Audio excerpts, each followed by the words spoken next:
Welcome to my channel your home teacher. आज बच्चों हम पढ़ेंगे लफ्ज़ की अक़साम। लफ्ज़ की दो अक़साम होती हैं। लफ्ज़ की दो अक़साम होती हैं। नंबर 1 कलमा, नंबर 2 महमल। कलमा कलमा वो लफ्ज़ जिसके कोई न कोई मायने हो या बामायनी लफ्ज़ कलमा कहलाता है। जैसे चाकू, बिल्ली, मेज़, स्कूल, गाड़ी, नाम, किताब वगैरह। महमल वो लफ्ज़ जिसके कोई भी मायने ना हो या बेमायनी लफ्ज़ को महमल कहते हैं।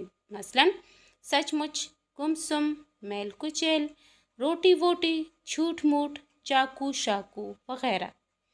इन अल्फाज में गौर से देखें तो मुझ, शाकू, सुम, वोटी, मूठ और कुचैल महमल हैं जो बेमायनी अल्फाज हैं। अगर आपको वीडियो पसंद आए तो please subscribe, like and share.